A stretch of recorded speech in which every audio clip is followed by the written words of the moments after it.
அவர் அண்ணாமலை வந்து எங்கே போயிருக்காருன்றது இன்னும் பேப்பரில் வரல, ஆச்சரியமாக தான் இருக்கு. கவர்னருக்காக இல்லை, எல்லாத்துக்குமே ரியாக்ட் பண்ணுறவர். அவர் வந்து அமெரிக்கா போயிருக்கார். பெங்களூரில் இந்த பேட்டி கொடுத்துட்டு Kovai to Bengaluru, Bengaluru to London, London to America போனதாக தகவல்.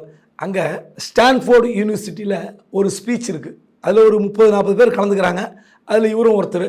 இவரோட ஸ்பீச் வந்து அநேகமான இன்றைக்கோ நாளைக்கோ இருக்கலாம். இவர் வந்து அங்கே இருக்கிற 26 ஏப்ரல் அன்னைக்கு new எரா in US India partnership, இது ஒரு பார்ட்னர்ஷிப் ப்ரோக்ராம் தான். Stanford faculty club, Stanford university, இந்த ஸ்டான்ஃபோர்ட் இந்தியா கான்ஃபரன்ஸ் 2025, இதில் நிறைய பேர் பேசுகிறாங்க, ஜேர்னலிஸ்ட்டும் பேசுகிறாங்க. ஆஷா ஜடேஜா, ஸ்ரீகர் ரெட்டி, அப்புறம் அர்னாப் கோசாமி. முக்கியமான பாஜக அது முழுக்க ஸ்டான்ஃபோர்ட் யூனிவர்சிட்டி பாஜகவுடைய கூட்டமாக இருக்குன்னு நினைக்கிறேன். அண்ணாமலை, திவேரி, ராஜீவ் தேசாய் எல்லாமே பார்த்தீங்கன்னா, தின்ஷா மிஸ்த்ரி எல்லாமே ஒவ்வொரு இன்ஸ்டியூட்லேருந்து போயிருக்காங்க. மேபி இதில் நல்லவங்களும் இருப்பாங்க, நம்ம யாரையும் குறை சொல்ல வேண்டாம். முழுக்க பாஜக பிரமுகர்கள், பாஜக அனுதாபிகள் கலந்து கொள்கிற ஒரு மாநாட்டுக்கு போயிருக்காரு. அங்கே ஒரு 10 நாள் ப்ரோக்ராம், அது முடிச்சுக்கிட்டு வருவார்னு நினைக்கிறேன். மற்றபடி வேறு ஒன்றும் இல்லை, அங்கேருந்தே கூட நாளைக்கு ரியாக்ட் பண்ணுவார்னு நினைக்கிறேன்.